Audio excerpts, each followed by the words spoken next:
आज की कहानी आप सभी के लिए एक पहेली के रूप में रहने वाली है। कोशिश कीजिएगा पूरी कहानी ध्यानपूर्वक सुनकर ही कमेंट्स में अपने जवाब दें। तो एक बार की बात है, सोनभद्र गांव में 4 घनिष्ठ मित्र रहा करते थे, रमेश, सुरेश, कविराज और शांतनु। चूंकि चारों का स्वभाव ही एक दूसरे से पूर्णतया विपरीत था, फिर भी बचपन से ही साथ पले बड़े थे, साथ पढ़े थे, साथ ही खेले कूदे थे। रमेश एक गरीब परिवार से था, थोड़ा कपटी किस्म का था। दूसरे की बात की जाए सुरेश, तो वो एक किसान का पुत्र था और किसान का पुत्र होने के कारण उतना ही परिश्रमी भी था। तीसरा कविराज, जैसा कि उसका नाम वैसा ही उसका स्वभाव भी था, काफ़ी मनमोजी किस्म का था, किसी की न सुनता था, किसी से मुंह आदि उसको नहीं था। चौथा था शांतनु, एक व्यापारी का बेटा था और हमेशा ही पैसों को लेकर तर्क वितर्क आदि किया करता था।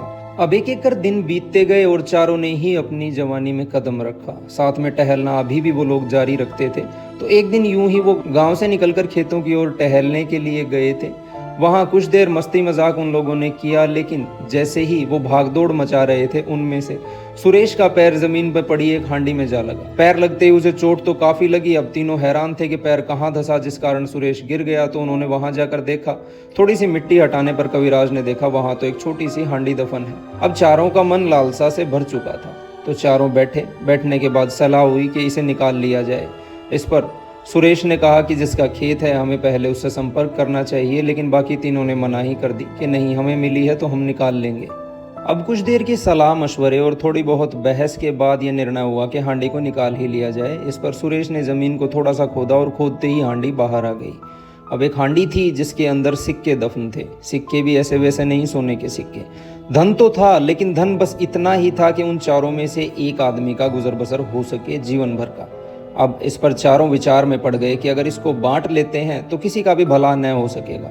इस पर रमेश ने तुरंत तर्क दिया, मुझसे ज़्यादा गरीब तो गांव में शायद ही कोई होगा, तुम लोग इसे मुझे दे दो, मैं इससे अपने परिवार का गुजर बसर कर पाऊंगा। किंतु इसी पर सुरेश ने कहा, हमारे पास भी खेती के लिए ज़मीन बहुत थोड़ी है, अगर तुम लोग मुझे ये धन दे दोगे तो हम खेती के लिए थोड़ी और ज़मीन खरीद पाएंगे और फसल आदि उगा पाएंगे।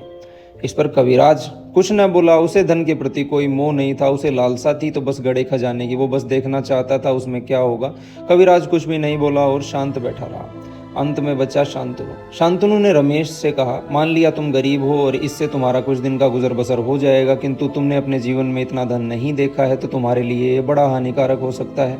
और सुरेश की ओर देखकर कहा कि अगर तुमने ले भी लिया और थोड़ी सी जमीन और खरीद भी लोगे तो तुम्हें मेहनत मजदूरी भी दोगुनी करनी पड़ेगी।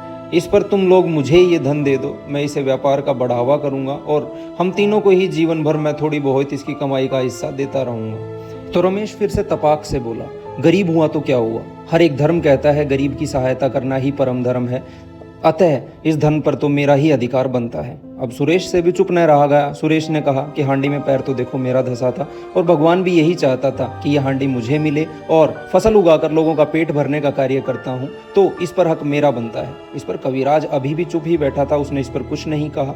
तो चौथा शांतनु फिर से बोला, देखो माना तुम लोग इस धन के थोड़े थोड़े अधिकारी तो हो, किंतु तुम इसको कभी भी बढ़ा न सकोगे जितना मैं इसको बढ़ा दूंगा, और धन को बढ़ाना ही प्रजा की असली सेवा है। मैं ही गांव का भला इस धन के सहारे कर सकता हूँ।